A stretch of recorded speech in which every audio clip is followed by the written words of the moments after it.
امیر اہل سنت کی بارگاہ میں عرض ہے، جب کوئی عاشق رسول مدینہ المنورہ حاضر ہوتا ہے سلام کے لیے تو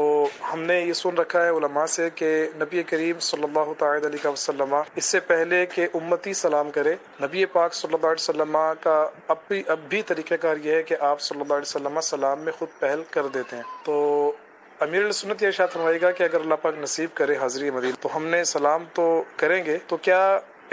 جواب جو نبی کریم صلی اللہ علیہ وسلم سلام کر دیتے ہیں تو اس کے جواب اگر ہم دیں تو کیا یہ کچھ بے ادبی تو نہیں ہوگی؟ اس کے بارے میں آپ کیا بندی ارشاد فرماتے ہیں؟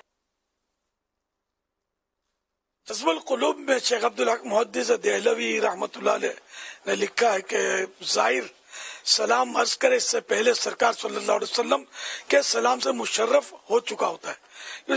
ظاہری حیات میں بھی عادت مبارکہ تھی، سلام میں پہل کرتے تھے، تو اب بھی ہے کہ سرکار تو حیات ہیں، حیات النبی صلی اللہ علیہ وآلہ وسلم، لیکن ظاہر کو چونکہ یہ آواز تو آ نہیں رہی تو ظاہر تو اپنے حساب سے سلام کرے گا اور کرنا ہی ہے اس کو۔ اب وہ جواب کی آواز نہیں ہے، اس لیے اب ظاہر کو کچھ اور کہنا تو ہے نہیں جواب کے تعلق سے۔ سلام عرض کرے، دعائیں مانگے، جو بزرگوں نے طریقے لکھے ہیں، رفیق الحرمین میں بھی طریقہ سلام عرض کرنے کا لکھا ہے، ہم اسی پر رہیں۔ صلو علی الحبیب